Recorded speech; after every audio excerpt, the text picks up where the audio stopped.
Compañeros, muy buenas noches. Doctor.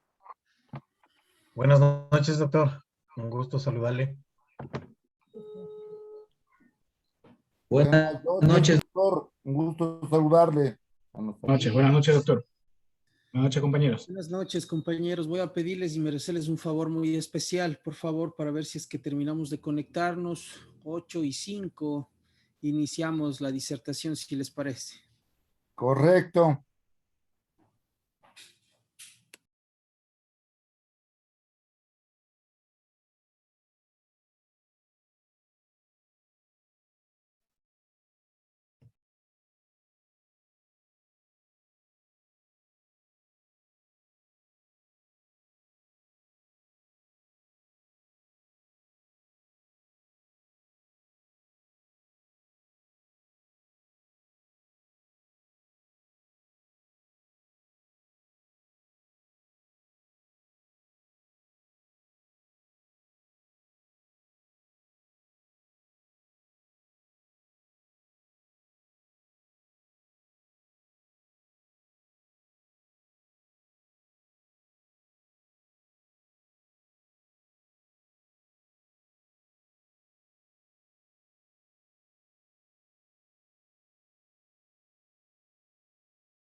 Muy bien, compañeros, no sé si es que estamos listos.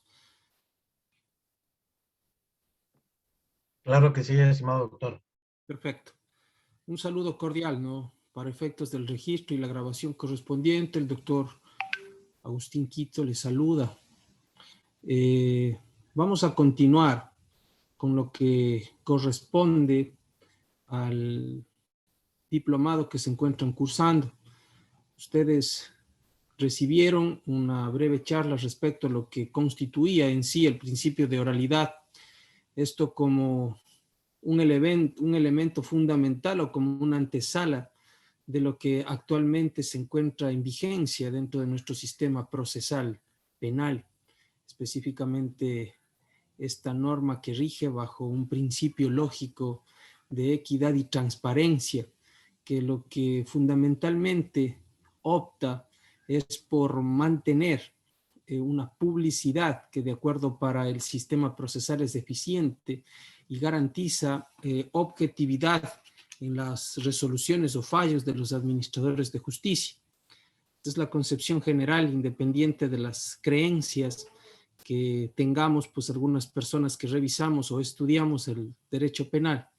En muchas ocasiones, pues básicamente consideramos que este sistema de oralidad, si bien ha sido implementado y es favorable también, lleva consigo o mantiene posiciones que dejan mucho que desear aún respecto a un bien sabido derecho procesal actual. Básicamente, este criterio introductorio simplemente y complementario a la clase inicial se fundamentaría en el hecho de que si es que nosotros contáramos con las herramientas suficientes, óptimas, para efectos de poder hablar de una oralidad plena, tendríamos dentro de un sistema de administración de justicia los suficientes administradores de justicia para efectos de que las diligencias que se señalen se lleven con la celeridad que este sistema de oralidad pregona, que si los administradores de justicia tendrían en sí la capacidad y la formación jurídica necesaria, tendiente aquello a determinar que las audiencias no pueden declararse fallidas por cuanto la figura de declarar fallida a la audiencia ha sido totalmente excluida de los sistemas procesales, que en el mejor de los casos y para garantizar la oralidad y la continuidad de una causa, así como también los principios procesales, como en este caso son la celeridad y la debida diligencia judicial. Los administradores de justicia, cuando pretendan suspender un proceso, se lo debe aplicar mediante esa figura, la suspensión de la causa y la reinstalación en un tiempo no mayor a lo previsto en el Código Orgánico Integral Penal, específicamente en el artículo 568 de la referida norma vigente. Todas estas situaciones hacen o dejan entrever que cuando, por ejemplo, en el ámbito contencioso administrativo se requiere una diligencia, la misma se está señalando de 4 a 6 meses para que se lleve a cabo la misma.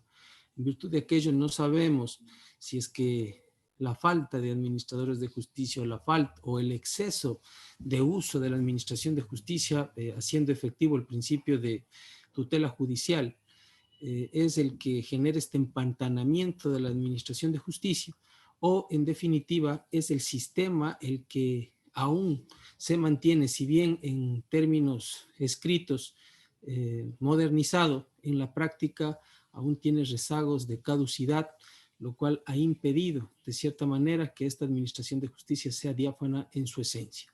Otro de los elementos fundamentales que siempre debe considerarse respecto a la oralidad básicamente es la capacitación y sobre todo la capacidad de conocimiento que tengan los administradores de justicia, ya que como bien se decía en la parte final de la exposición inicial, debe tomarse en cuenta de que puede constituirse en una arma de doble filo cuando quienes administran justicia no están capacitados para poder absorber la información que le dan los sujetos procesales en términos estrictamente jurídicos y legales y que las resoluciones no puedan enmarcarse dentro de la realidad procesal, dentro de unos elementos, podría manifestarlo dentro de una consideración jurídica lógica que procesalmente se conoce como hechos fácticos y que estos hechos fácticos no puedan apegarse a las circunstancias que se prueban dentro de la audiencia,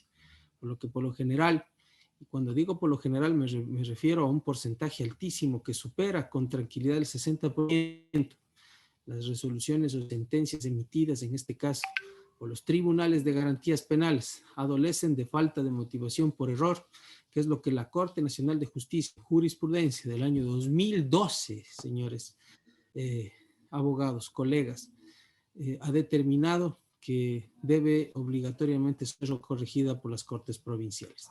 Existe una máxima establecida por Jorge Zavala Vaquerizo, un jurista ecuatoriano que lo cito dentro de este momento, y determina que la capacidad de un juez no se mide por los artículos que dentro de una audiencia puede mencionar, sino más bien se puede definir por la capacidad de absorción que pueda tener respecto a la información que se le da dentro de una audiencia, pero sobre todo, y sin dejar lugar a dudas, cuando el argumento, siendo sólido y fundamental, le permite generar un ámbito de duda, y esa duda básicamente es la que determina la capacidad del juez en cuanto a su preparación, porque el juez que no duda es un juez que desconoce.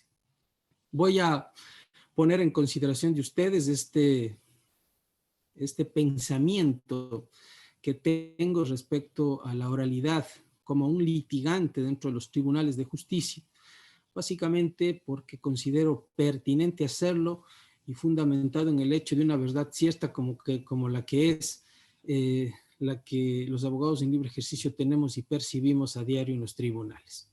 Ojalá sea enriquecedor y es simplemente un comentario final del tema inicial. Continuamos con las temáticas pues, que nos corresponde dentro de las disertaciones que nos han encargado.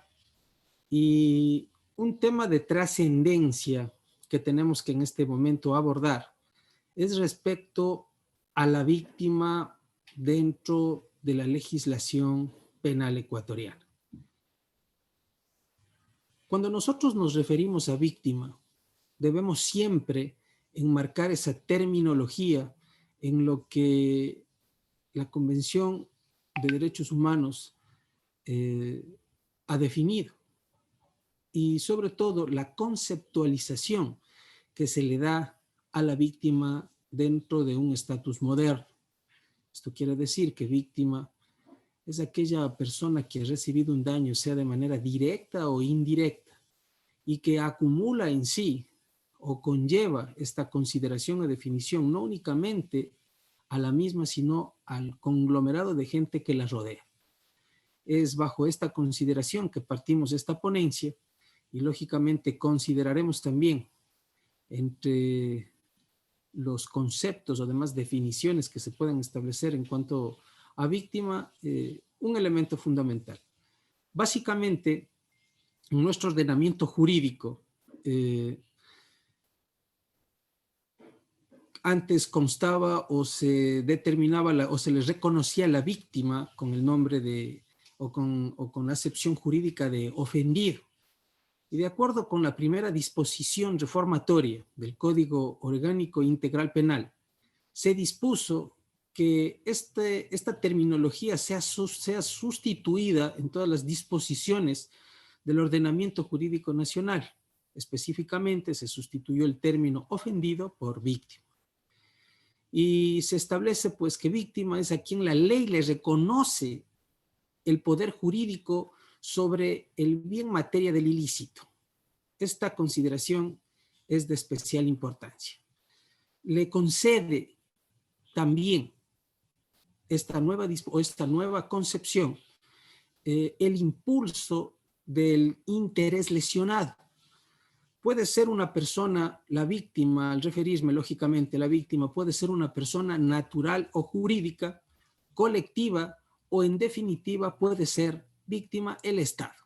Será siempre un ente con derechos cuando sufra un ataque en sus bienes jurídicos protegidos por la normativa penal. Debemos recordar siempre que la víctima básicamente es aquella persona, como se dijo, que recibe el daño de manera directa o indirecta, pero bajo esa concepción siempre debe observarse que la protección superior que genera el Código Orgánico Integral Penal es respecto a ese bien jurídico. Es decir, que necesariamente debe producirse una lesión a derechos civiles reconocidos por el respectivo ordenamiento constitucional y por ende son penalmente protegidos por la legislación sustantiva penal. Y al decir nosotros que deben estar reconocidos por el ordenamiento constitucional, pues nos referimos a bienes jurídicos como, por ejemplo, se me viene a la mente la vida, el honor, la propiedad, etc. Siempre será importante o de relevancia citar a Jorge Zavala Vaquerizo, que ya lo hice inicialmente. Pero a Jorge Zavala Vaquerizo, de manera general, no. Debemos citarlo dentro de su obra El proceso penal ecuatoriano. ¿Y por qué razón cito esta obra específicamente? Porque Jorge Zavala Vaquerizo, en la referida obra jurídica, hace una diferenciación entre ofendido y agraviado, reservando la primera consideración, es decir, de ofendido, para el titular del bien lesionado, quien ha sido afectado directamente por el delito. Y el segundo, refiriéndome al agraviado, para la persona en cuyo poder se encuentra la cosa al momento de ser objeto del delito. Entonces, es el afectado indirecto por el ilícito. Nuestra legislación penal no hace esa diferencia y confunde el ofendido y agraviado por el delito considerándole lo mismo. Y esta consideración establecemos o lo verificamos en el artículo 441, numeral 1 de la norma procesal vigente. En esta disposición se establece, si mal no se me pasa por la cabeza, si mal no me acuerdo, que las víctimas son personas naturales o jurídicas y además sujetos de derechos que individual o colectivamente han sufrido algún daño, como dije, a un bien jurídico protegido de manera directa o indirecta como consecuencia de la acción. Nuestra legislación procesal penal no ha existido la preocupación de establecer la diferencia entre víctima y agraviado. Víctima entendida anteriormente como ofendido y agraviado, considerándoles a los dos como víctimas del delito. Ese es el error que se comete actualmente en el Código Orgánico Integral Penal. Sin perjuicio de aquello, el mismo Jorge Zavala Vaquerizo, también en su obra Tratado de Derecho Procesal Penal, igualmente considera que para la legislación procesal ecuatoriana el ofendido y el agraviado son lo mismo, adoptándose, según este autor, en nuestra legislación, un concepto amplio y genérico de víctima como aquella persona que ha sido afectada por una infracción. Esa es la consideración general. Pero sin embargo, jurídicamente, ofendido y agraviado no son lo mismo. Esa es la consideración que debemos tener en una posición totalmente diferenciada. ¿Por qué razón? Porque quienes en sus respectivas cualidades son sujetos pasivos de la infracción o pacientes, en ocasiones puede que la una sola reúna las dos categorías, puede darse, pero no siempre es así. Por lo general, uno es el ofendido directo por el delito y otra es la persona que recibe el perjuicio o menoscabo indirecto, cuando por consecuencia de la conducta desplegada por el victimario, por ejemplo, aunque muchas veces las dos cualidades coinciden, por ejemplo, en el caso de los delitos contra la propiedad, cuando la cosa hurtada o robada se encuentra en poder del dueño. Diferente es el caso del homicidio, en el que el difunto es el ofendido del ilícito, mientras que los perjudicados o agraviados son los familiares directos que dependían de él económicamente, como por ejemplo, cónyuges e hijos. En nuestra legislación penal, el ofendido o agraviado es quien recibe la agresión, a quien la justicia le protege, de modo que no puede darse inicio a una investigación preprocesal o previa por delito de acción penal pública mediante denuncia. Para continuar con esta exposición, siempre será importante citar a Enrique Aguilera de la Paz. ¿Por qué razón? Porque él define o establece una concepción adecuada de la denuncia y determina básicamente qué es el acto de poner en conocimiento del funcionario competente las acciones de un hecho punible, con el fin de informar y excitar o incitar a la autoridad para que proceda a la averiguación y comprobación de los hechos denunciados. Desde un punto de vista criminológico, la denuncia proporcionada a la víctima, o la denuncia, más bien dicho, proporciona a la víctima el medio de encontrar compensación o salida para la reducción de la frustración causada. Hasta aquí podríamos decir que esta diferenciación que pretendo establecer puede quedar meridianamente clara.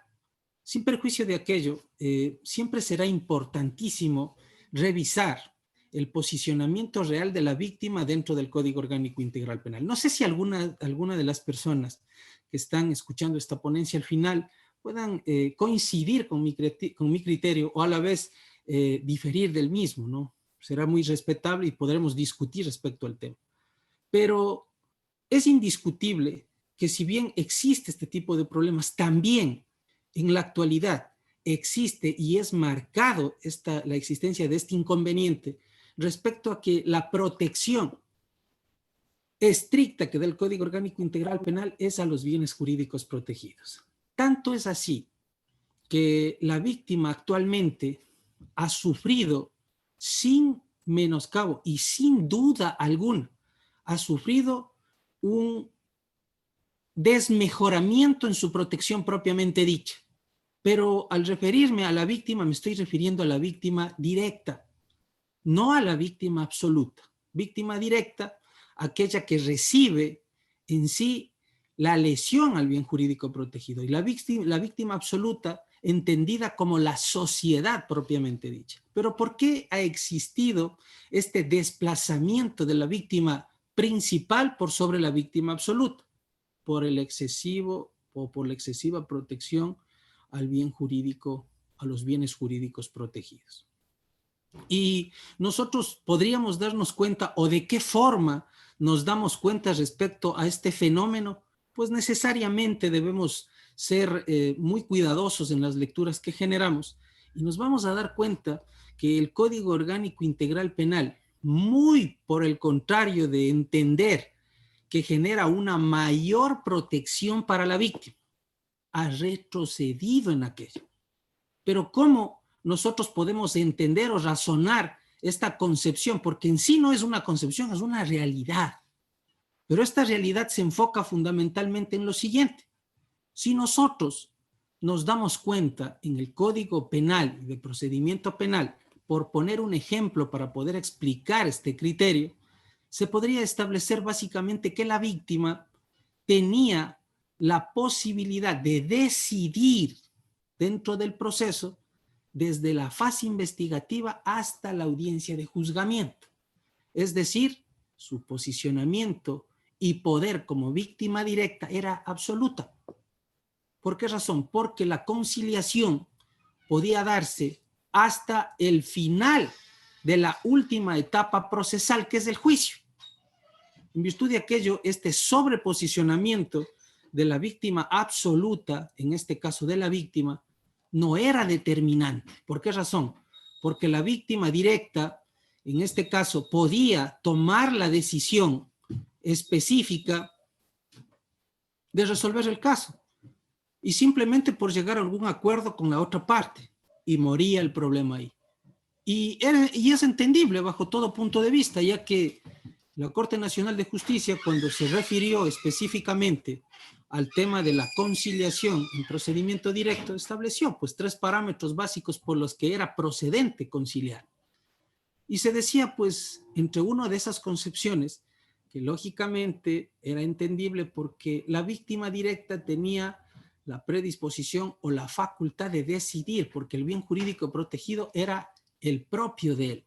Entonces, como era el bien jurídico protegido el propio de él, pues tenía la facultad de establecer que efectivamente le era suficiente la restitución o la puesta en juego de este bien jurídico protegido sin otra causa o sin otro medio absoluto que llegar a un acuerdo con la otra parte, y con eso quedaba subsanado absolutamente todo.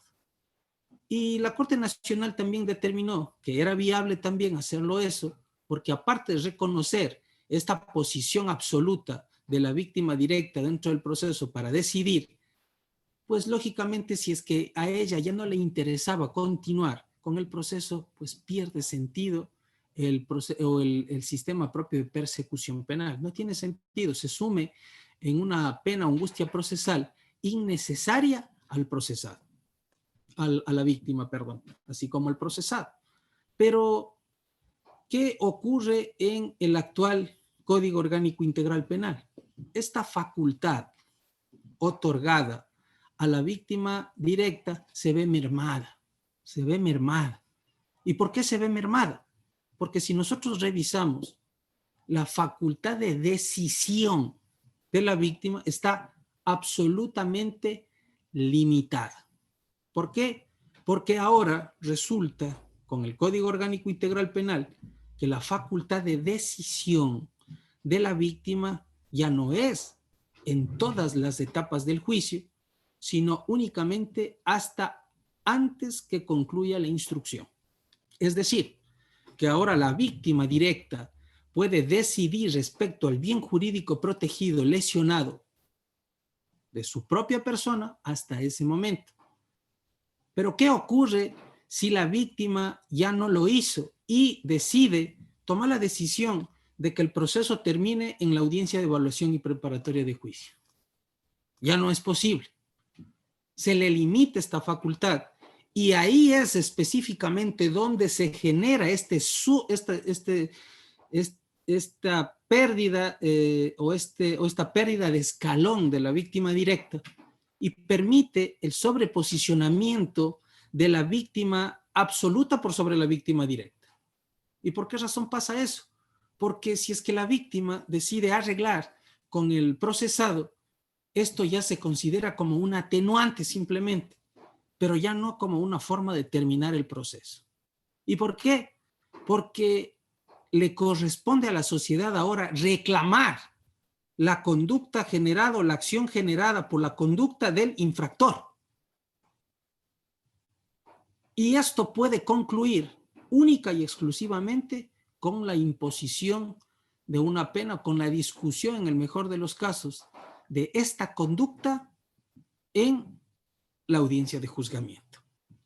Es esto lo que realmente suscita dentro del Código Orgánico Integral Penal. Por eso, siempre he considerado que ha existido un retroceso en cuanto a la ubicación de la víctima dentro de la actual normativa, muy por el contrario de establecerse o considerarse que los derechos de la misma se han ampliado o consolidado. Con este razonamiento corresponde seguirnos refiriendo al Código Orgánico Integral Penal. Y básicamente hemos de hacer referencia al artículo 421 de la referida norma. ¿Y qué dice este 421? Hace referencia a la denuncia y establece que la persona que llegue a conocer el cometimiento de un delito de ejercicio público podrá presentar una denuncia ante la Fiscalía. De igual manera, podemos encontrar que en el artículo 432 se determina o se establece también la posibilidad de la acusación particular y se determina que podrá presentar acusación particular la víctima del delito, de las transcripciones realizadas o de la normativa, en este caso planteada. Se puede apreciar que el ofendido puede denunciar los delitos de acción penal pública e intervenir como acusador particular. Esta es una concepción importante, ¿no? Dentro del proceso penal referido, siempre y cuando presente acusación particular desde el inicio de la instrucción hasta antes que finalice esta etapa, siendo su participación en el proceso de acuerdo al sistema acusatorio optativa, pero no obligatoria, y lógicamente esta concepción se ratifica en el artículo 11 del Código Orgánico Integral Penal. Entonces, esta situación lo que hace es activar de forma propónica, porque quien dirige la investigación es la Fiscalía. La víctima, en el caso específico, lo que hace es intervenir dentro del proceso si es que así lo decide. Y esta consideración también se ve reflejada en el 410, inciso segundo del Código Orgánico Integral Penal, donde se establece que el ejercicio público de la acción le corresponde, si bien a la Fiscalía, sin necesidad de denuncia previa, pero también, pues lógicamente, el mecanismo que opta o que se recoge, básicamente, es también generar esta activación por medio de la denuncia correspondiente. Esta concepción general nos lleva a nosotros a necesariamente revisar en sí cuáles serían entonces los derechos de la víctima según el Código Orgánico Integral Penal. Pero para analizar esto es necesario generar un antecedente, ¿no? Todas las leyes, las disposiciones legales, las medidas judiciales, administrativas, sociales, económicas y demás que están en vigencia dentro de nuestro país posibilitan el hacer efectivo el goce de los derechos de la víctima y a la par una justicia integral. Pero esta justicia integral se verá reflejada en una mejor intervención de la víctima en todas las etapas procesales, por cuanto, como razonamos anteriormente, en la actualidad aquello no se refleja. Y esta participación efectiva en todas las etapas garantizará también una efectiva reparación integral de los daños causados, lógicamente, por la garantía de no repetición, de modo que se reconozca la condición de víctima y se le dignifique a través de la materialización de sus derechos constitucionales. En este punto siempre será menester analizar que esta consideración es específica y procedente, pertinente se debería decir. ¿Por qué razón? Porque si es que lo que se dice es que para que se efectivice el derecho de la víctima se debe garantizar su participación y su efectivo posicionamiento en todas las etapas procesales, pues yo concuerdo absolutamente con aquello. ¿Por qué razón? Porque el reparar a la víctima no se fija básicamente el necesariamente llegar a una sentencia. Señores o colegas, es dentro de los porcentajes que maneja la Corte Constitucional, se ha establecido de que efectivamente en el Ecuador se ha positivizado un sinnúmero de conductas, se ha sancionado a un gran número de personas, pero lo que no se ha garantizado es que la reparación integral se haya generado dentro de estos procesos. Es más, se habla que el 90% de procesos, si bien tiene a personas privadas de libertad, de igual manera ese número no ha logrado que se repare a la víctima económicamente, por decirlo. Pero sí se efectivizaría este particular si es que se permitiera que la víctima decida, porque muchas veces para la persona es preferible generar o llegar a un acuerdo, generar o consignar los recursos que podría recibir la víctima para subsanar de cierta forma la lesión que recibió el bien jurídico protegido y evitar, en este caso, estar tras las rejas, a una persona que es sentenciada, se ve privada de su trabajo, se ve privada de su desarrollo personal, se ve privada de su situación familiar y sobre eso tener que reparar. Y los mecanismos tampoco son perfectos por parte del sistema, ya que no se ha establecido básicamente una prerrogativa de qué hacer si es que no se cumple con esta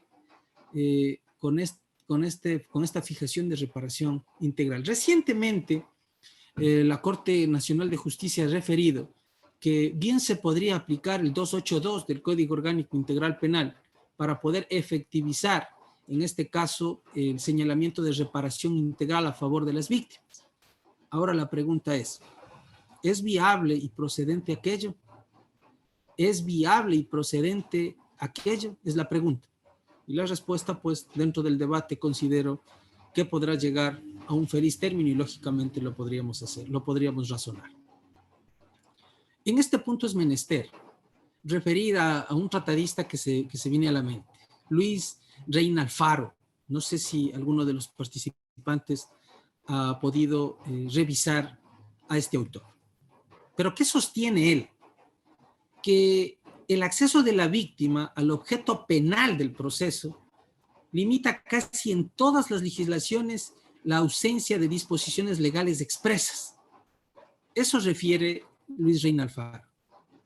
Indica también que tiende a variar desde el reconocimiento por parte del derecho internacional público, del derecho a la verdad, que conforme junto con el derecho a la justicia y el derecho a obtener reparación integral, consolida en sí, por un lado, la no impunidad y por otro, el reconocimiento del derecho humano efectivo de la víctima.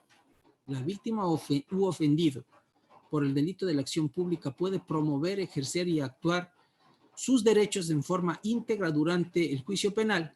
Al respecto, existen varias consideraciones doctrinarias que son importantísimas de revisarlas. Pero en este punto también se debe establecer o fijar lo siguiente, y han existido dudas recurrentes respecto a este tema.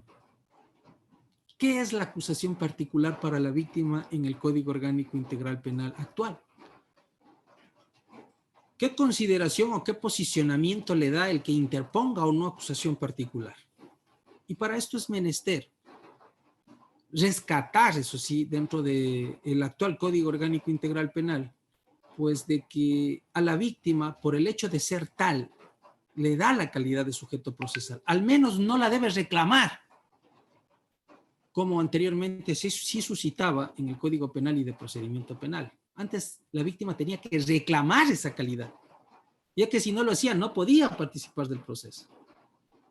¿Qué suscita actualmente?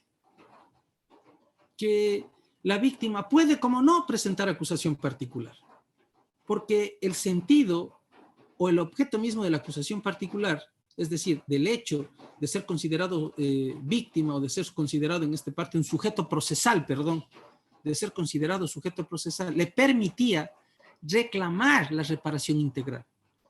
Pero actualmente la reparación integral es un insumo de la sentencia, es decir, está obligado el administrador de justicia en su sentencia, así nadie lo reclame, a fijar una reparación integral. Eso está marcado. Y adicionalmente la víctima ya tiene la calidad de sujeto procesal.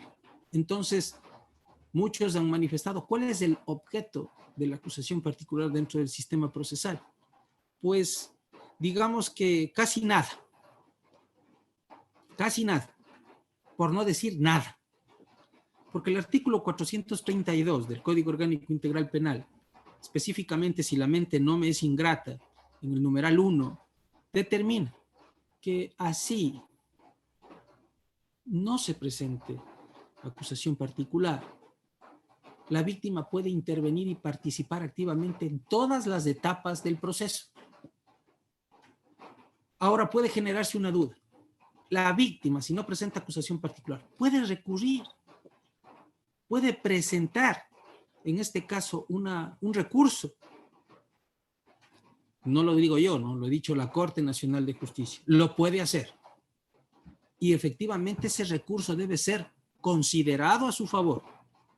En el debate, sin problema, podemos discutir este tema, porque incluso tengo el documento correspondiente que, de ser factible, lo puedo compartir también con ustedes, en la facultad que tiene la víctima de interponer recurso, así no haya interpuesto acusación particular. Pero ¿cuáles son los limitantes, en cambio, que se genera para la víctima en el evento de que no interponga acusación particular?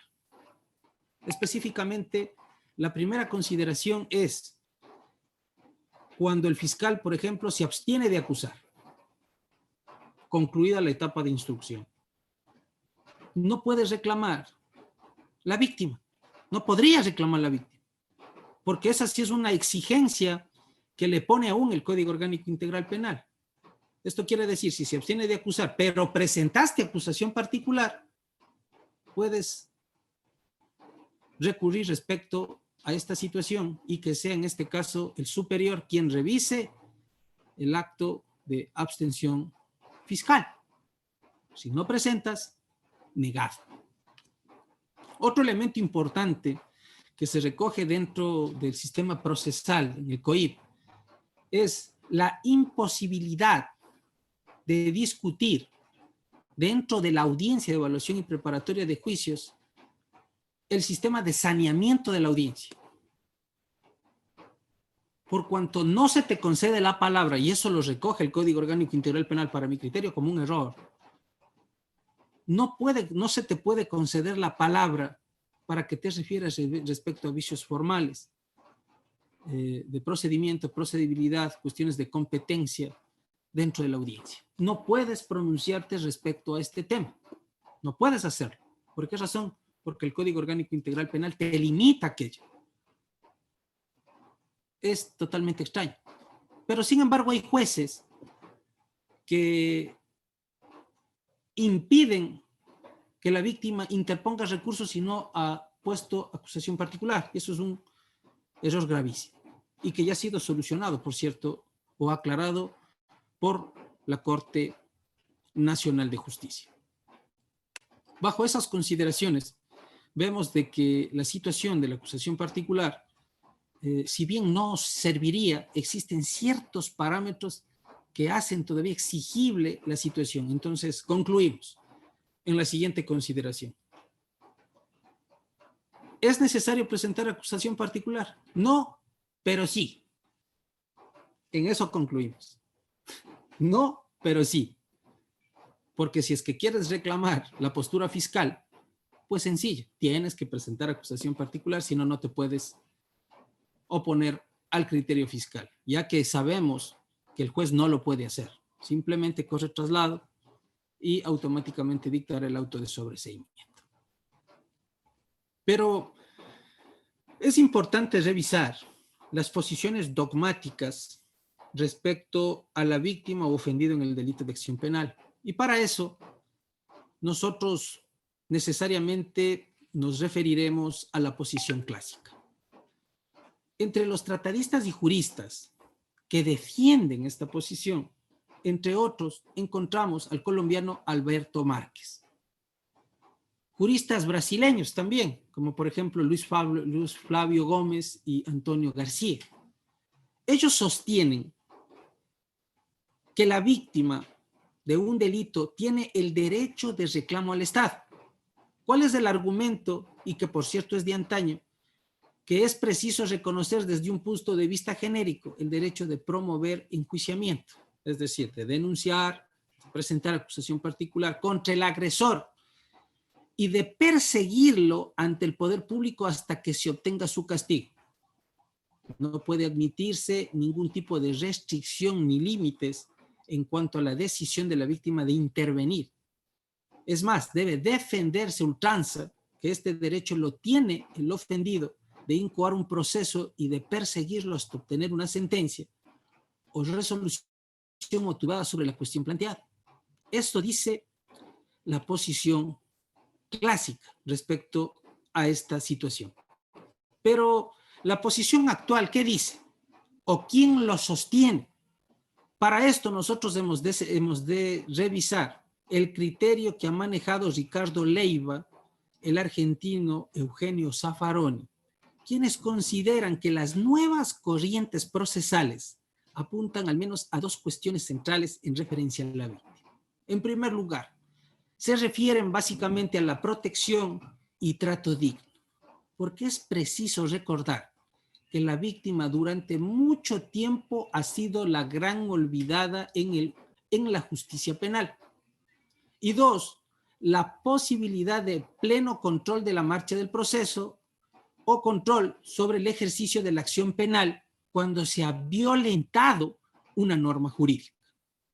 ¿Qué tiene como finalidad esto? Estimular, activar el órgano jurisdiccional que está encargado por el Estado para ejercer la función específica de administrar justicia.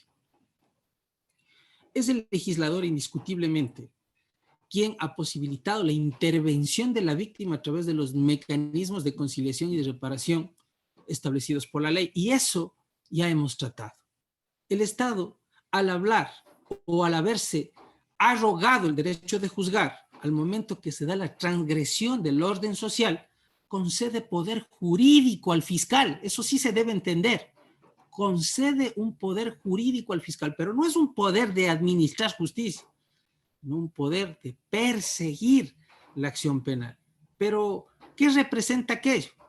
Lógicamente, su accionar representa a la víctima absoluta, entendida esta como la sociedad, y al ofendido para que dé inicio a un juicio penal. Muchos discuten y dicen que la posición específica del fiscal debe ser una posición totalmente objetiva y que debe responder no debe responder a ningún interés, sino simplemente a lo que se haga dentro de un proceso. Esto es errado, toda vez que el artículo 195 de la Constitución justamente determina que el fiscal siempre debe actuar en función de la víctima, debiendo entenderse por ende el concepto de poder como prerrogativa el establecimiento de facultades explícitas y de firmeza frente a una cosa, pero en ningún caso como dominio o imperio.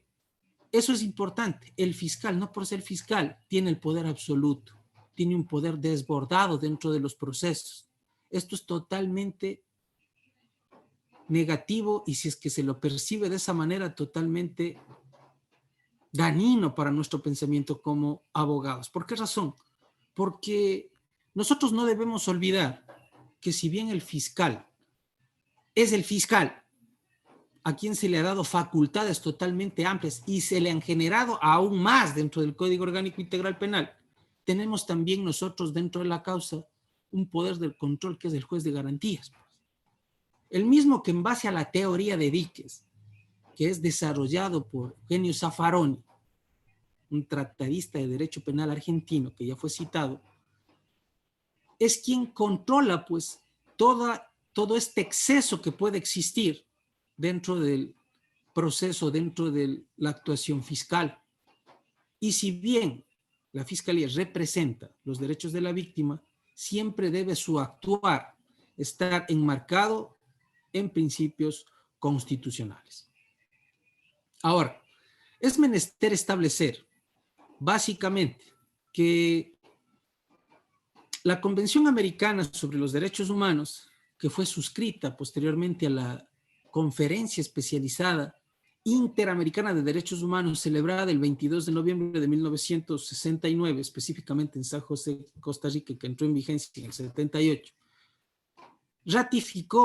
ratificada por varios estados, entre los cuales se encuentra el Ecuador, respecto a la protección judicial ante la comisión de infracciones, expresa específicamente: toda persona tiene derecho a un recurso sencillo, rápido y eficaz y de protección específica a los sujetos procesales. Derecho que no se agota con su libre acceso, el cual incluso la facultad para requerir en el órgano interviniente dicte una resolución absolutamente razonable. En conclusión, este derecho específico que se ratifica pues, o que emana de la Convención Americana de Derechos Humanos establece básicamente que lo que busca el proceso penal es el indiscutible encuentro con la verdad de las cosas. Y recordemos pues que esto es totalmente entendible, ya que lo que se busca a través de un proceso penal es darle a la víctima el conocimiento expreso de la verdad, de lo que suscitó. Y esto es una forma de reparación simbólica, toda vez de que la notificación de la sentencia se consolida como tal.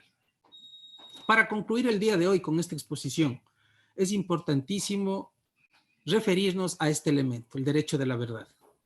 Y por esa razón hemos de establecer que en atención al llamado derecho a la verdad, se ha incorporado en la jurisprudencia constitucional ecuatoriana normas del Sistema Universal Regional de Protección de Derechos Humanos, como por ejemplo, aquello nace del caso Tibi contra Ecuador, en la sentencia emitida por la Corte Interamericana, que contiene jurisprudencia dictada por la misma Corte, tendiente a garantizar el derecho que le asiste a las víctimas y sus familiares para conocer la verdad de los hechos. Entonces, esta palabra se puede consolidar o reconocer actualmente dentro del sistema procesal ecuatoriano, básicamente por este caso emblemático, ¿no?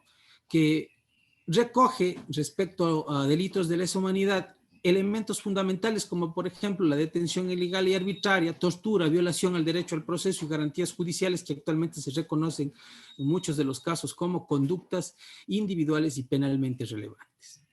Bajo esta consideración, considero que el espacio de tiempo que he ocupado el día de hoy y que lógicamente esta exposición se prolongará por 2 días más, porque es un tema totalmente álgido el que vamos revisando, hace necesario esta pausa con la finalidad de poder discutir y abrir a debate pues, esta ponencia, esta posición y discutir respecto a puntos que no hayan estado claros y que se necesiten pues, fortalecer.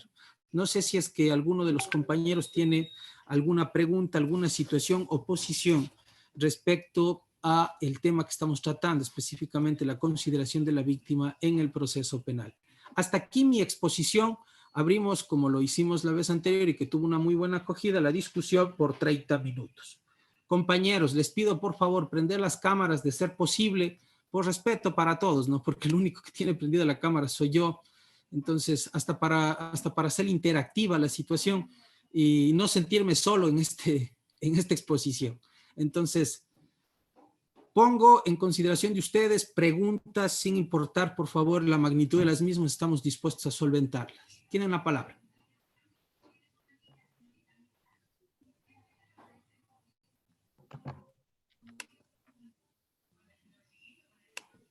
Buenas noches, doctor. Una vez más, agradeciendo por esa ponencia. Pero usted manifestaba con respecto a al cumplimiento que deben dar los operadores de justicia con respecto al Código Orgánico de la Función Judicial, y en este caso también con respecto al Código Orgánico Integral Penal.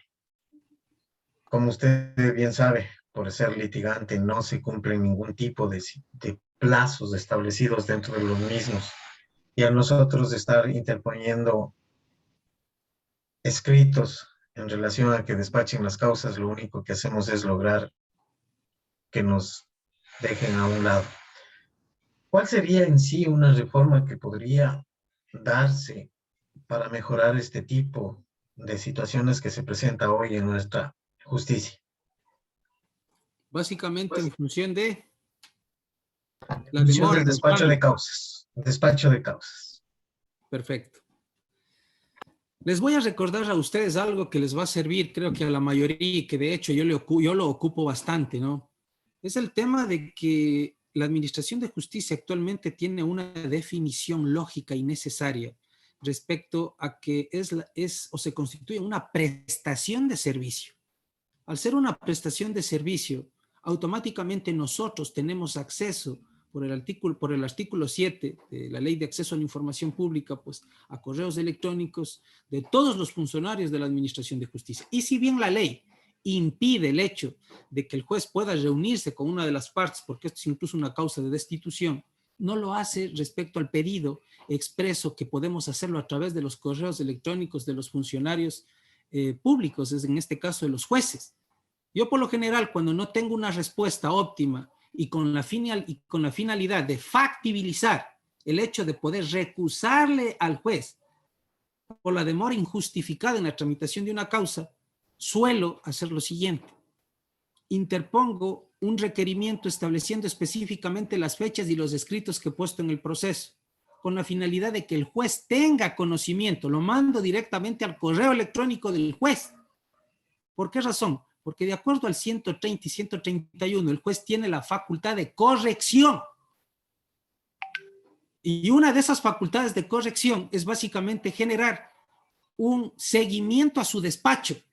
Y si es que a él no le ponen a despacho los escritos oportunamente, y yo le pongo al tanto respecto a que está suscitando eso y que mis escritos no están siendo atendidos, administrativamente está justificada una potencial falta administrativa del juez, en el sentido de poder recusarle a pesar de que él tenía conocimiento de que mis escritos no se estaban despachando. Si es que alguno de ustedes intentan hacer esto que le digo y no les da resultado, ya no doy clases. Ya no doy clases. ¿Por qué razón? Porque les digo del 100% de casos. A mí me han dicho, por ejemplo, en Pichincha, yo litigo en todo el país, pero me han dicho, en Pichincha pongo un escrito en la unidad civil y me despachan después de un mes, 2 meses. Les prometo, mis distinguidos doctores, que a mí me despachan en 4 días. En 4 días aplicando lo que les digo. ¿Por qué razón? Porque es sencillo. Si es que yo le recuso al juez por retardo injustificado y efectivamente logro justificar que el triple del tiempo ha pasado, le suspendo en el puesto por 90 días. Es sencillo. Entonces nosotros también debemos aprender a utilizar las herramientas que están a nuestra mano para poder efectivizar nuestros derechos. Entiéndase bien que la posición de derechos que nosotros tenemos se establece en una doble arista. Tenemos derechos en el ámbito subjetivo y objetivo. Objetivamente está reconocida la facultad la facultad que tenemos de reclamar a la administración, al administrador de justicia de manera directa por medio de una herramienta tecnológica que es el correo electrónico de él. Pero si no lo hacemos, nadie nos va a dar asiento. Entonces tenemos la obligación de activar aquello. Fuera una posibilidad muy efectiva que les digo y les comparto, ¿no? Lo hago en la práctica y surte efecto, y independiente de cualquier circunstancia, estos mismos errores que comete la administración de justicia debemos los abogados litigantes tomarlos pues para favor nuestro. Es básicamente lo que podría hacerles, lo que podría decirles. La reforma considero que no sería tan pertinente porque lo único en lo que va a acabar es de que no existen los suficientes administradores de justicia y por esa razón hay el retardo. Es una justificación eterna. No sé si alguien más puede o tiene alguna inquietud respecto al tema de la víctima.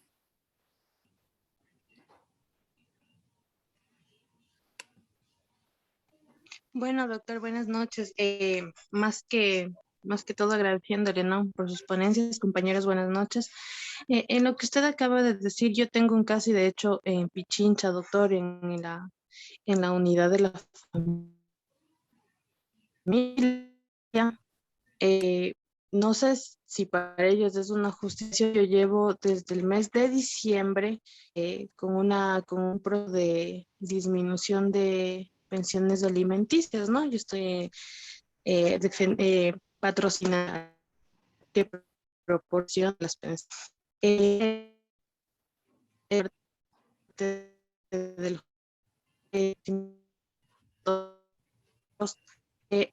día que se presenta,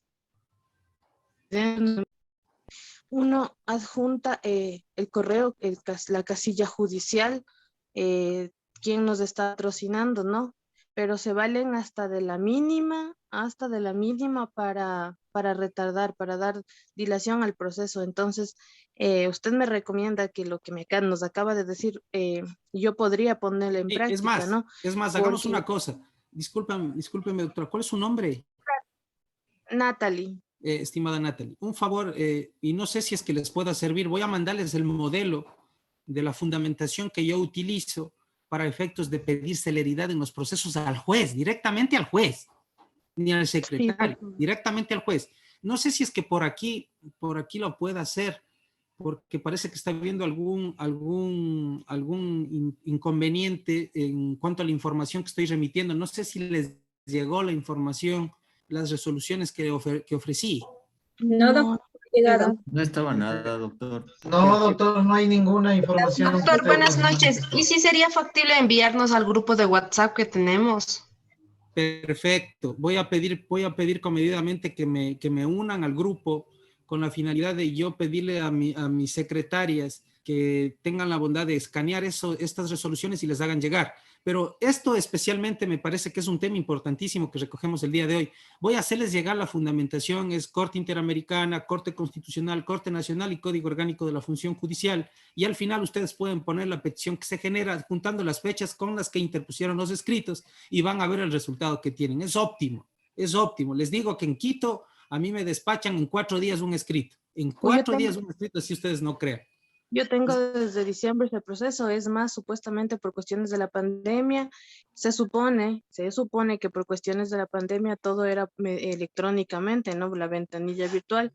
El primero que puse ya en diciembre, es más, me archivaron prácticamente porque me dijeron que si bien es cierto se envió virtualmente por razones de la pandemia que no atendían, que me daban un plazo de 3 días, a veces ni siquiera se llegaba a la casilla electrónica, lo que había que despachar. O sea, ¿qué sentido tenía presentar virtualmente si no me tocaba presentar físicamente de un rato al otro?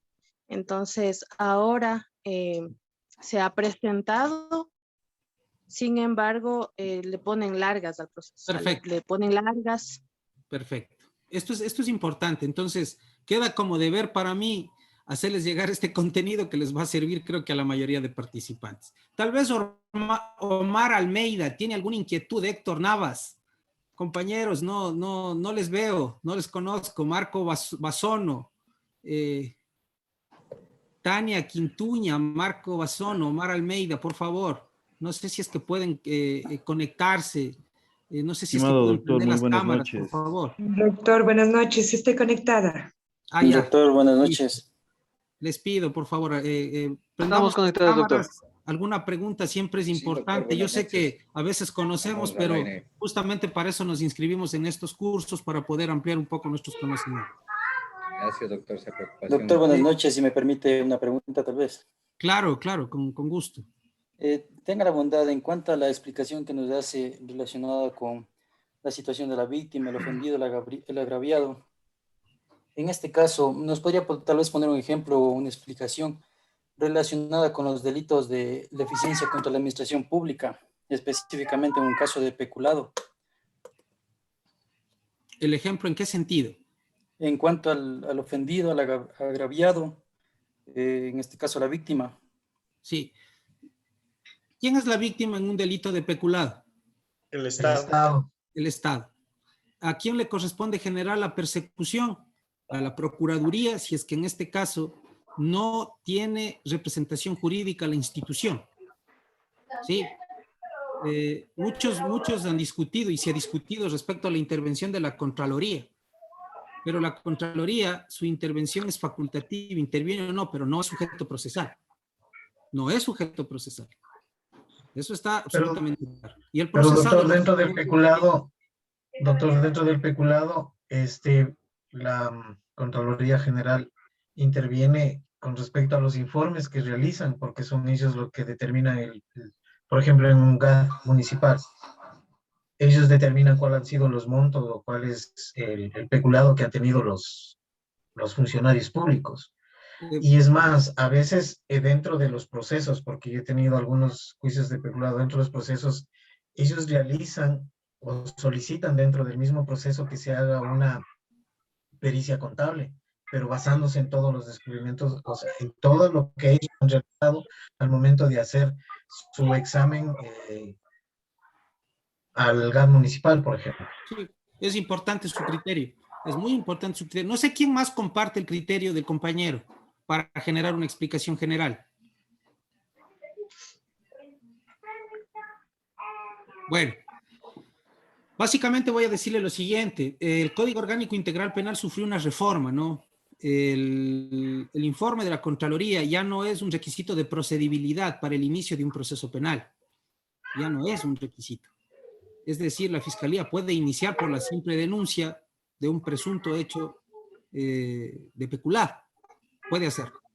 Pero la discusión está o se centra en la posibilidad de que tiene, en este caso, el administrador de justicia de suspender momentáneamente el proceso hasta contar con este informe. Es decir, se constituye actualmente como una diligencia más. Como una diligencia más. Pero no es un requisito de procedibilidad. No es un requisito de procedibilidad. Tal vez, lógicamente, los procesos que el colega lleva son procesos que vienen arrastrándose de algún tiempo, pero es como, por ejemplo, ponerles el caso de los helicópteros DRU.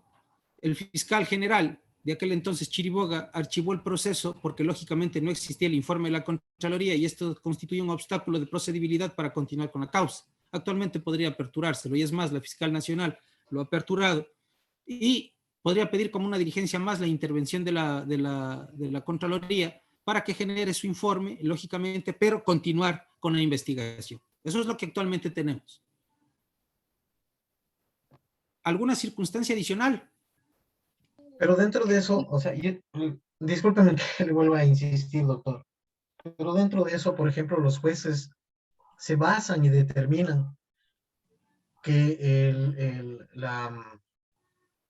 el examen que había realizado Contraloría es la pieza fundamental para poder realizar y en eso se fundamentan al momento de dar su sentencia.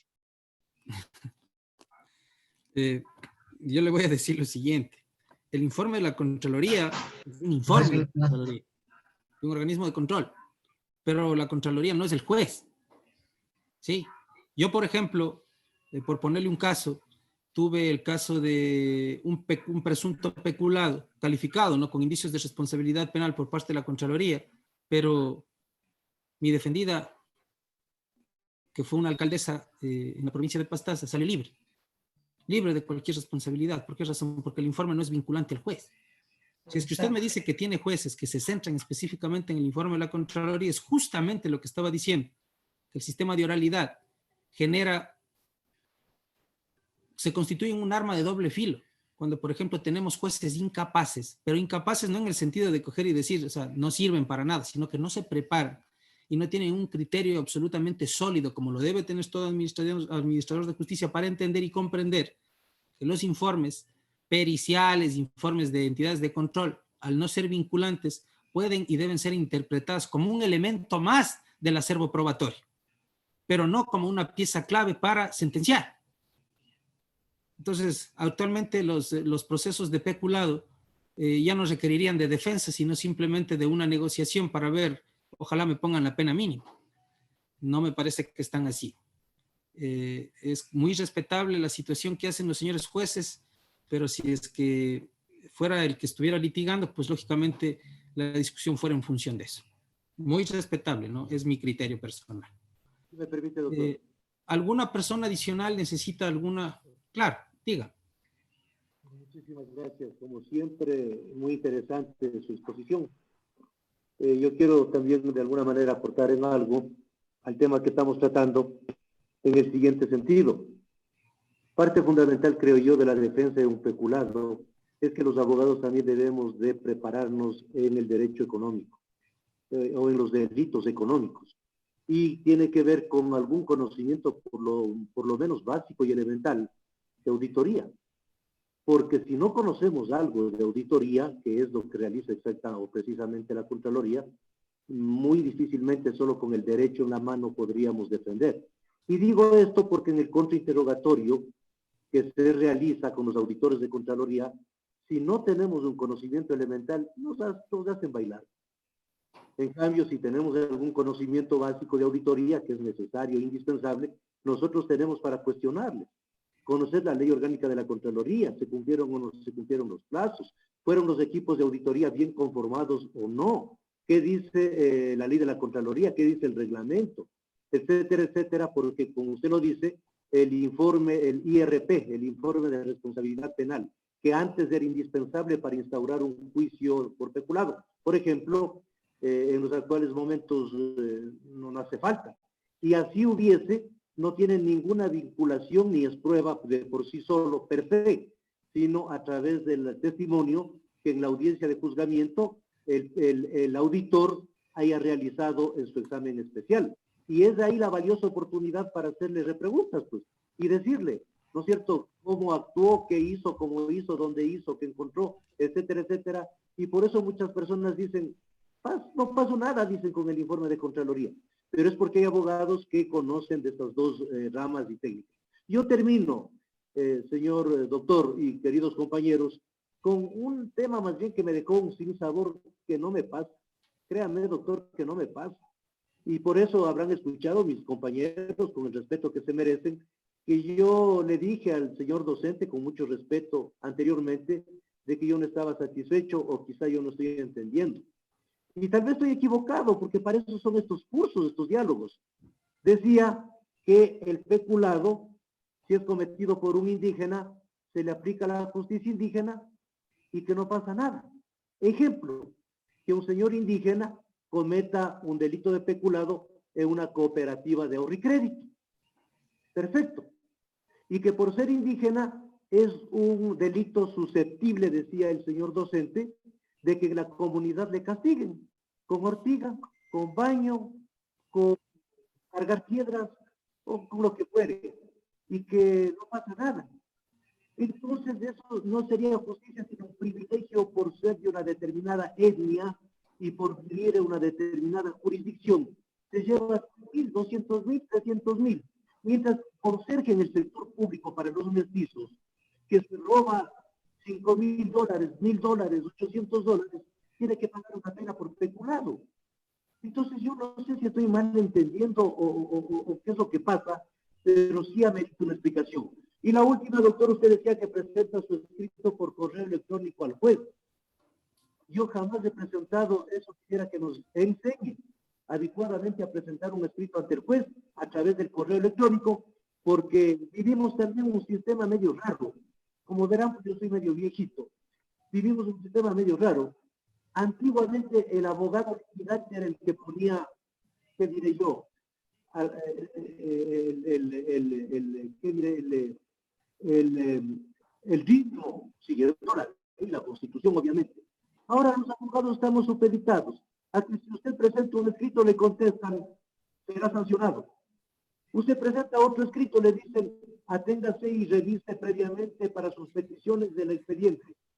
O sea, estamos sujetos los abogados litigantes del libre ejercicio permanentemente a convertirnos casi en investigados, antes que en respetar nuestros derechos como litigantes.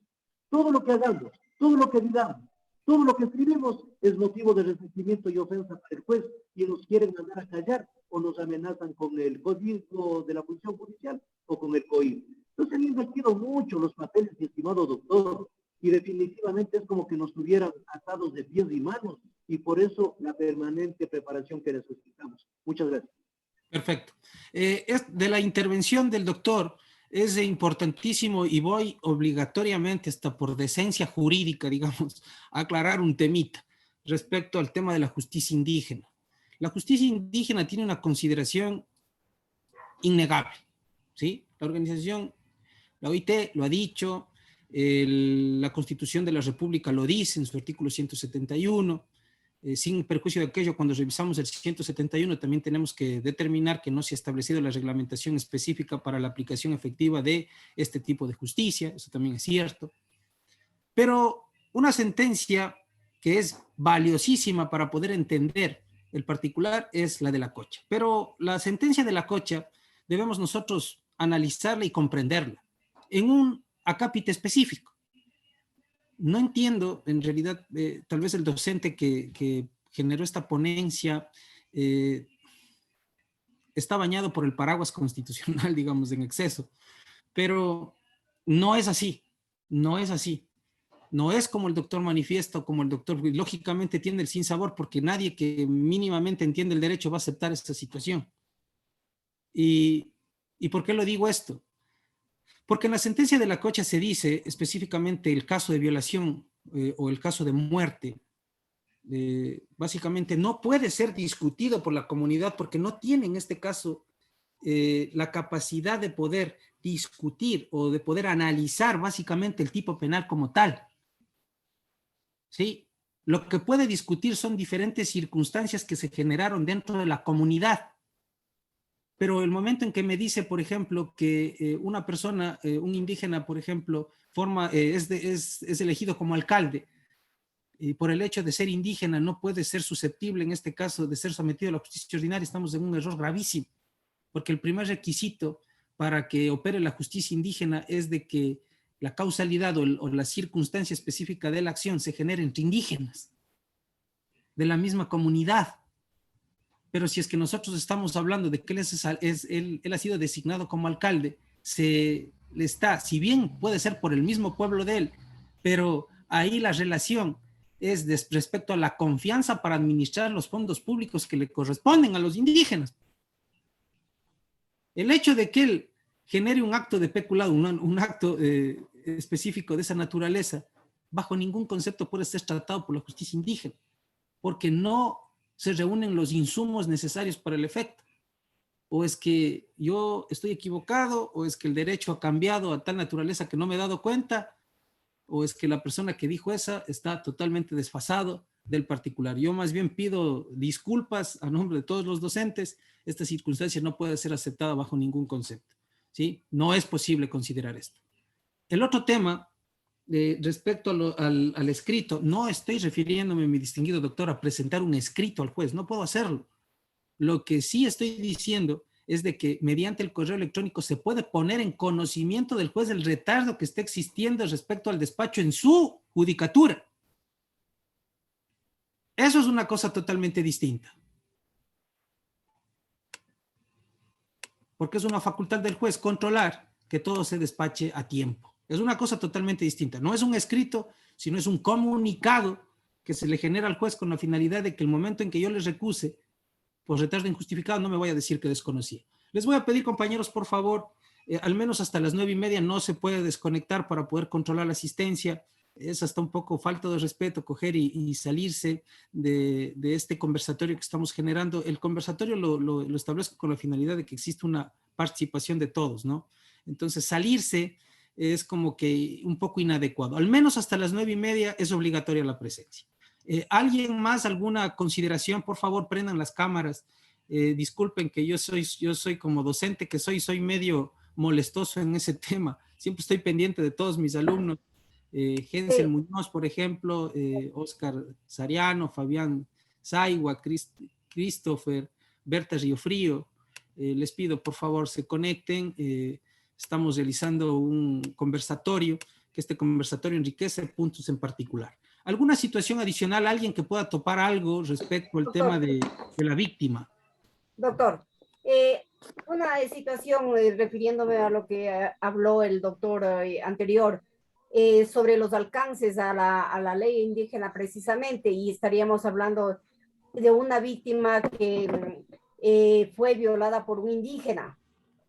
Este indígena, al violar a una persona que no es de su comunidad, sería sancionado por la ley normal o por la ley indígena, doctor. Sí, la respuesta es clara, ¿no? Eso es por la ley ordinaria. La sentencia de la Corte recoge que los delitos de naturaleza sexual no pueden ser subsanados por la justicia indígena. Eso es negado, no está dentro de sus facultades. Esa es la respuesta concreta. Ya, doctor, gracias. Doctor, yo tengo una consulta. Buenas noches. Buenas noches. ¿Cómo está? Mi nombre es Comanda Cárdenas. Yo soy defensora pública en la ciudad de Cuenca. A un gusto, doctor. ¿Cómo está? El otro día le pregunté, usted me comentaba que se había graduado también acá, pues me alegro mucho. Me imagino que en la misma universidad que yo, en la estatal. Sí, así bueno, es. Ya, le comento, doctor, mi pregunta va en el siguiente sentido. Como usted conoce, no sé cuál sea la realidad en el lugar en el que usted vive o en otras provincias, acá el número de defensores es muy poco, no es insuficiente realmente considerando el papel fundamental que nosotros cumplimos tanto en las diferentes áreas que tenemos las defensas, ¿no? Tenemos en el área social y sobre todo en el área de víctimas. Entonces nosotros tenemos dividido procesados y víctimas, un grupo de compañeros, pero en número nosotros somos insuficientes o casi nada comparados con Fiscalía General del Estado. Entonces se ha dado acá en la ciudad de Cuenca que por evitar algunas nulidades que les había declarado la sala penal, los jueces quieren obligar a la Defensoría Pública, a los compañeros del área de víctimas, que apenas son 5 para 16 juzgados penales, más los de violencia intrafamiliar, más la sala y etcétera. Usted puede imaginarse que un oficio y todo lo que significa estar defensores públicos todos los días, a que nosotros asistiéramos en todos los procesos. Entonces, en algunos procesos, sobre todo en el de incumplimiento de órdenes legítimas de autoridad competente, que son la mayoría de casos, la víctima es el Estado, porque el incumplimiento obviamente es de las decisiones de una autoridad competente. Entonces, normalmente otros jueces no nos hacían problema cuando comparecía únicamente Fiscalía por la víctima y además realizando el trabajo que ellos dan. Entonces, justo me llamó la atención que usted indicaba esto y con eso concuerda la tesis que tiene o maneja la Defensoría Pública de que no es necesaria la presencia de los defensores públicos en este tipo de delitos, porque muchas veces la víctima indirecta, que así se le llama a la mujer generalmente que fue víctima de violencia intrafamiliar y por la que se le emitió una boleta de auxilio, al momento de que se incumple, no es necesario que el defensor público esté ahí porque ellos muchas veces ni siquiera comparecen. Obviamente, acatando el derecho que tienen previsto en el 11.1, que usted ya se refirió del COIP, Entonces, en este sentido, definitivamente concuerdo yo con lo que usted explicaba, que de acuerdo al artículo 195 de la Constitución de la República, Fiscalía no solamente cumple la persecución del delito de acción penal pública, sino que además representa a la víctima. Entonces, no sé cuál es su criterio al respecto. Esa sería mi pregunta. Perfecto. La respuesta va a ser totalmente concreta. Efectivamente, usted está con una posición totalmente correcta en su percepción general, ¿no? Pero para esto nosotros retrotraigámonos y veamos, analicemos por qué razón se crea la Defensoría Pública. La Defensoría Pública se genera básicamente como un medio, penalmente hablando, como un medio de protección para el procesado. ¿Por qué razón? Porque un sujeto procesal es la defensa del procesado, ¿sí? Y como es la defensa del procesado, se instituye la Defensoría Pública con la finalidad de determinar que ninguna persona que sea privada de libertad o que esté inmerso en un proceso penal puede obrar en indefensión. Pues básicamente esa es la función de la Defensoría Pública, ¿sí? Centrémonos en eso. Ahora, interviene por la víctima. También lo puede hacer y de hecho se dividió y se estableció en el reglamento último de la Defensoría Pública esa consideración. Sí, también vamos a intervenir por las víctimas. Pero en incumplimiento de decisiones legítimas de autoridad competente, ¿qué víctima? ¿Qué víctima? Diferenciemos. Cuando una persona tiene una boleta de auxilio, es fruto de una sentencia por habérsele confirmado efectivamente que fue ella víctima de violencia. Ahí es víctima. Pero si la persona que está notificada con la boleta incumple la misma, ya es otro tipo de delito. Y la intervención de ustedes sería, por demás decirlo y no ser grosero en la explicación, impertinente dentro del proceso. ¿Qué consideración y por qué están ahí? No tiene sentido. No tiene sentido alguno. Es más, la Fiscalía es quien de oficio genera esa persecución porque lógicamente es un delito contra la estructura del Estado. Entonces, mi distinguida doctora, es más, ni siquiera le podrían sancionar ahí. ¿Por qué razón? Porque su presencia no es necesaria. Ni siquiera le podrían sancionar. Esa es la consideración y la apreciación que tengo. No sé si alguien más tiene alguna inquietud.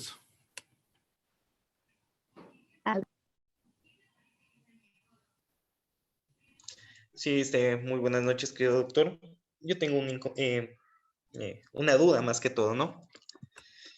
Sucede que yo presento una denuncia por estafa, ¿no? Para mi criterio cumplía todos los elementos. Un señor le vende a mi cliente un vehículo, diciéndole que es de su propiedad, le hace pagos, hacen un contrato de privado de compraventa, de promesa de compraventa, no lo hacen notariar, no. ¿Y qué sucede? Que la señora le faltaban $800 para terminarle de pagar el vehículo y le menciona que el vehículo no está en nombre, que él no tiene contrato para poder vender este vehículo y que lo está terminando de pagar al dueño anterior. Nosotros con este antecedente le dimos un tiempo para que él pueda arreglar esta situación y al no arreglarlo presentamos la denuncia dentro de Fiscalía. Esto es por estafa, ¿no? Dentro de la estafa, la dueña anterior acude, al igual que la de nuestra denuncia, y se vincula también como víctima. Y ya no le cambian el tipo penal, ya no como estafa, sino como abuso de confianza. Dentro de un mes se llamó a la formulación de cargos, pero ya no como estafa, sino como abuso de confianza. Y eso es lo que tengo la duda. Si a mi cliente le hace una estafa y a la persona que era propietaria, que en ese momento es propietaria del vehículo, existe lo que es el abuso de confianza, ¿no tendría que ser la persona primero que puso la denuncia por la cual se motive el proceso? De hecho que son acciones autónomas, ¿no? En primer lugar. Sí, exactamente, eso es lo que le iba a decir. Si son acciones autónomas, ¿por qué el fiscal y el juez admite de que la persona que se une, o sea, el dueño del vehículo, ingrese dentro del mismo proceso cuando tenía que ser procesos distintos? Y eso es lo que yo no entiendo. Y le pedí una explicación al fiscal y me dice que ella también es víctima. Entonces, eso es lo que yo no logro comprender hasta el día de hoy. Bueno, si le ubica también como víctima, podría ser una víctima indirecta del hecho, ¿no? Sí podría ser una víctima indirecta porque hay un faltante que es decir, otra persona está vendiendo un vehículo que todavía le corresponde. Una víctima sí, pero siempre y cuando no se hubiera cambiado la figura penal. Si es que varía la figura penal, ahí estamos hablando de otra cosa. Queremos decir que una cosa es que se le considere como víctima dentro de la inconducta que yo denuncio, y otra cosa es que ella interponga otra acción autónoma en función de la violación al bien jurídico protegido que recibe ella. Son dos acciones totalmente distintas. Eso en primer lugar. Otra cosa importante, la variación de la calificación jurídica. Usted sabe, se le puede dar básicamente dentro de la etapa de instrucción por una figura específica, ¿no? Que es la reformulación de cargos. Si es que se formula cargos inicialmente por estafa, qué sé yo, pero posteriormente se reformula cargos, pues sabemos que esto se puede hacer y básicamente por una consideración especial, que el fiscal la primera acusación la genera en la etapa de evaluación y preparatoria de juicio, no en la instrucción. Cuando da inicio a la instrucción, lo único que está haciendo el fiscal es pedir el inicio del proceso penal y por eso puede variar el tipo penal dentro de la instrucción. No genera una acusación. Eso tenemos que tener claro. Y por eso puede variar. Pero en la etapa de evaluación y preparatoria de juicio, genera la acusación, pero lo tiene que generar la acusación por la figura que ocupó en la etapa de instrucción. Y por esa razón, el 603 en la última parte del Código Orgánico Integral Penal dice claramente que únicamente aquellos que intervinieron dentro de la instrucción y generaron los elementos de descargo, cargo, descargo, pueden ser valorados posteriormente. ¿Sí? Básicamente lo que usted, la inquietud que usted tiene, yo la compartiría, ¿no? En el sentido de que necesariamente la señora debió haber comparecido mediante una denuncia totalmente autónoma y en el peor de los casos de ser similares las conductas o de considerarse por error o confusión que se trataba de aunque ni siquiera tenemos aquí un doble juzgamiento porque no se reunirían ni los elementos porque son diferentes personas, las conductas también son distintas, porque una cosa es la propiedad que ella le transfirió a otra y él genera un acto con respecto a otra persona perjudicando un patrimonio individual. Es totalmente incomprensible. La duda que usted tiene es totalmente entendible y al final esto lo único que va a acarrear es simplemente una nulidad. Es indiscutible eso. Usted tiene que buscar la etapa de saneamiento para que pueda discutir ese elemento. Importante. ¿Alguna consideración adicional, compañeros? Específicamente son las 9:30 de la noche. Me parece que el tema ha sido bastante positivo.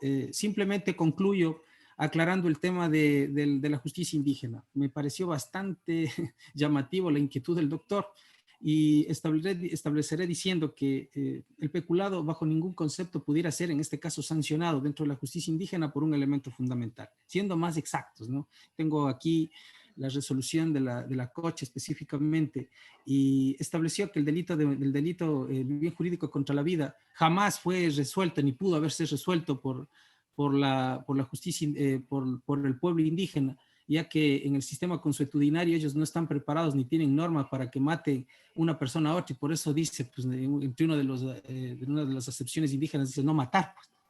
Entonces, si es que dice no matar, se supone que esa no es una conducta racional ni no es una conducta aceptada dentro de ningún pueblo.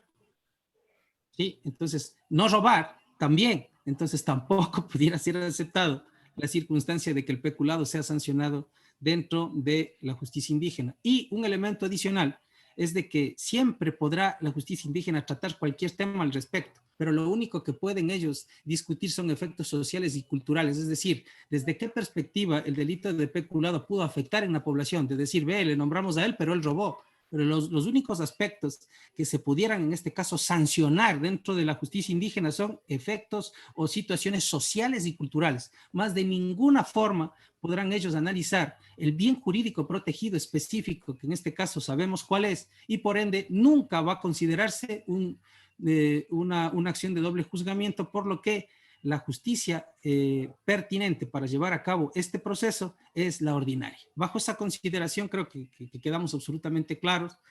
Doctor, le pido mil disculpas y lógicamente a nombre de la empresa y todo, ¿no?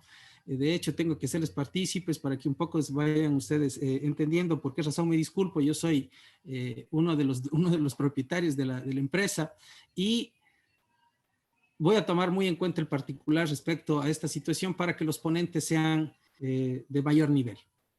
Bajo esta concepción, no sé si es que estamos ya concluyendo con las exposiciones. Si alguien tiene alguna duda adicional, la podría atender. De lo contrario, yo les agradecería mucho por la participación y seguimos mañana con Doctor, buenas noches. Antes de que se despida, más bien tenía en el sentido de toda la exposición suya de hoy en la noche. Bueno, le saludo, mi nombre es Lorena Terreros.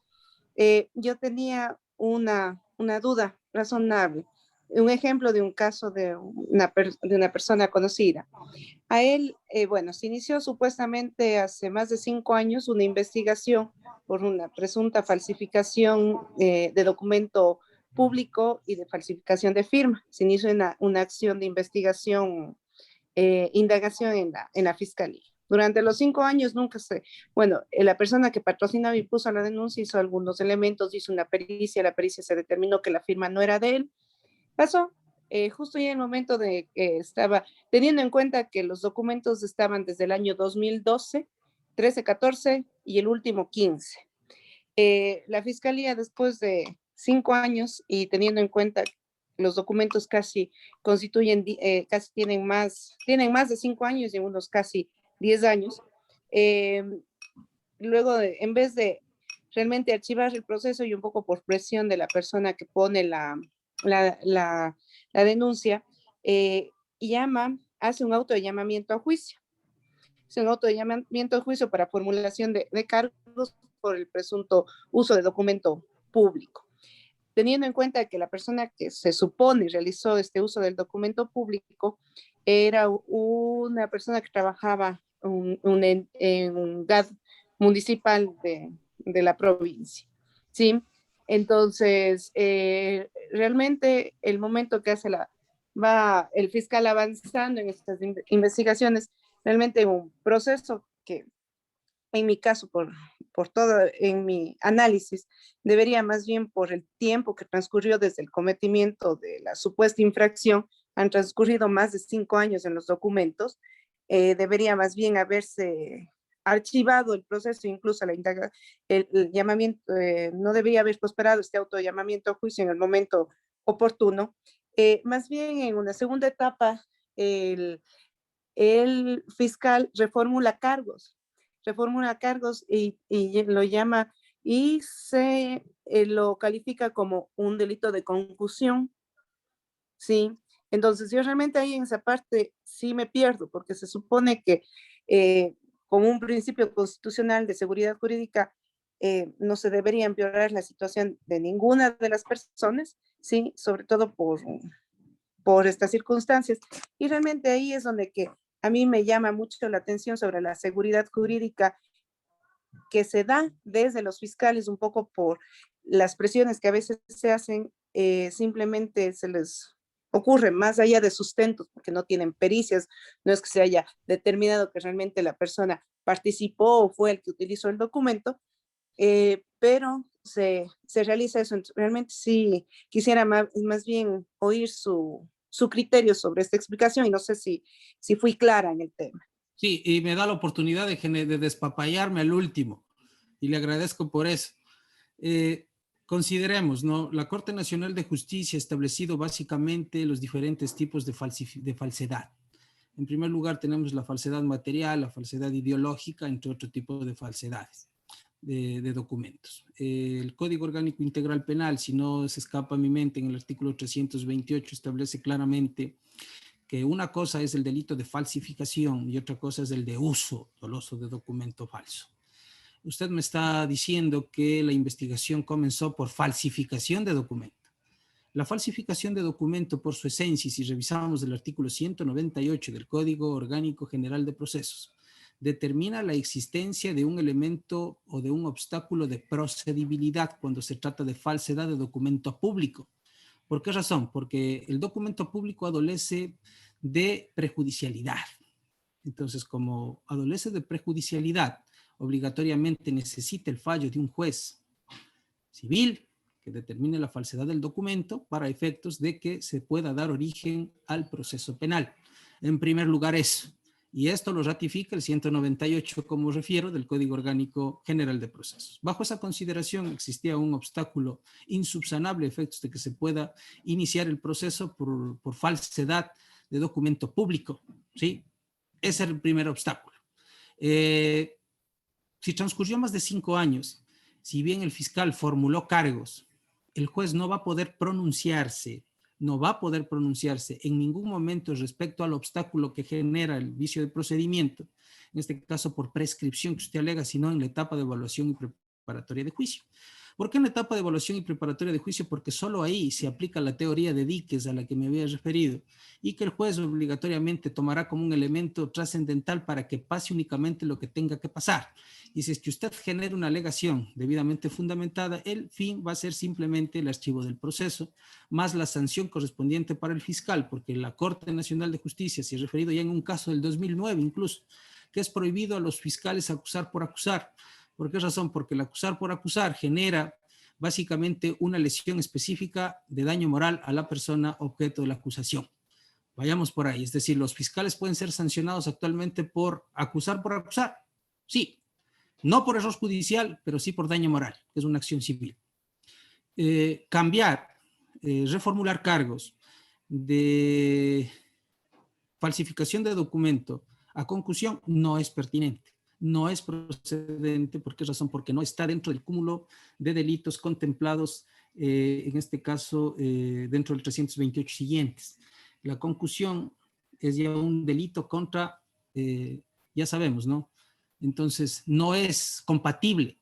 Entonces, como no es compatible, no se podía reformular por ese tipo penal. Pero tampoco el juez puede hacer nada porque la reformulación es facultad exclusiva del fiscal.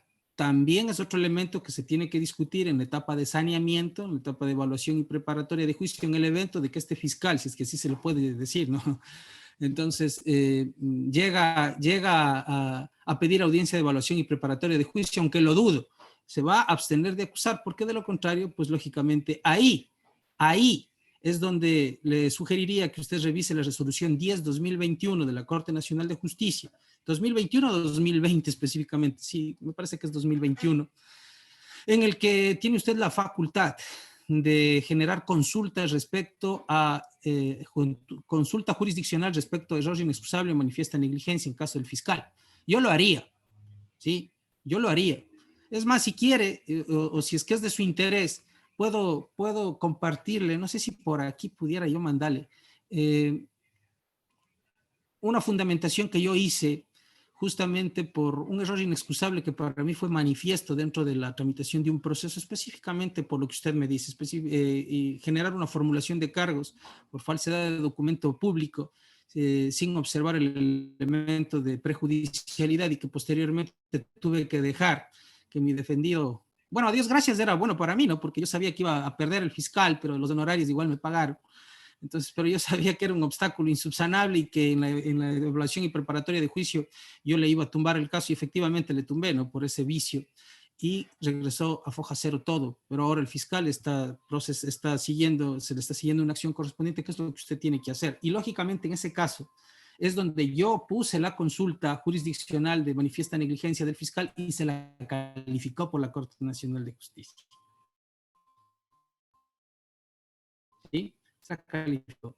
¿Por qué razón? Porque usted la consulta de error inexcusable, manifiesta negligencia, una consulta de declaratoria jurisdiccional, se puede que las formular, es decir, el acto del fiscal ya está siendo por demás arbitrario. Entonces, ¿qué medida tengo yo para hacer? Originalmente pensaríamos que ninguna. Fiscal es fiscal. No, es lo que yo les decía. Las herramientas que ahora tenemos como fiscal, como juez, como abogados, perdón, es determinante de hacer valer los derechos, ¿no? Y esta acción que le digo, sí le voy a darles, les puede servir a cualquiera de los compañeros, está debidamente motivada, simplemente ustedes deberían adecuarle al caso y elevar las consultas, sea a la Corte Provincial o a la Corte Nacional, si es que no cabe ningún recurso. Y le digo, doctor, eso va a ser óptimo con la finalidad que incluso este fiscal se dé cuenta que no es el todopoderoso. El hecho de ostentar alguna situación sabemos que es temporal, no absoluta, pero el perder el puesto puede ser de un momento al otro. Entonces, más o menos es lo que le puedo decir. Gracias, doctor. Completamente de acuerdo, porque para mí se está atentando contra la seguridad jurídica y obligando a litigar innecesariamente en algo que no tiene ni ton ni son, que debe haber sido tan sencillo como remitir a un archivo por el tema, por transcurso. Naturalmente me sorprende que después de casi 6 años, porque casi son más de 5, son casi 6 años, ya hace un autollamamiento a juicio que para mí no tenía cabeza. Perfecto. Ojalá le sirva ese documento. Gracias, más bien yo le agradezco. Póngale básicamente el documento por la actuación de la reformulación de cargo específico. Entonces, estamos, ¿no, compañeros? La consulta, doctor.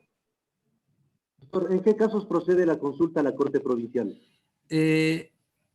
Bueno, específicamente sería Mentile que tengo a la mente, pero en esta sentencia, específicamente en el artículo 2 de la parte resolutiva, se aclara, ¿no? Me parece que es a la Corte Nacional cuando no es susceptible de recurso y a la Corte Provincial, no tengo a la mente en este momento la resolución, pero la resolución 10/2021, si no estoy mal, es la que usted debe revisar, doctor. Esa sentencia habla sobre la consulta y en el numeral 2 y 3 le establece cuándo procede a la Corte Provincial y cuándo a la Corte Nacional. Lo que yo les voy a mandar es el formato de cómo interponer la acción. Cómo interponer la acción, porque muchas veces sabemos, o sea, tenemos la resolución, pero no sabemos cómo hacerla. O sea, no podemos estructurar. Entonces yo les voy a dar estructurado. Y es en una que yo, no es que diga yo, pero lastimosamente le destituyeron al juez por un error inexcusable. Listo, compañeros. Creo que estamos avanzando positivamente. Ojalá todas estas cosas sean de valor importante y la empresa esté cumpliendo o llenando las expectativas. Y vamos a seguir en este ritmo, ¿no?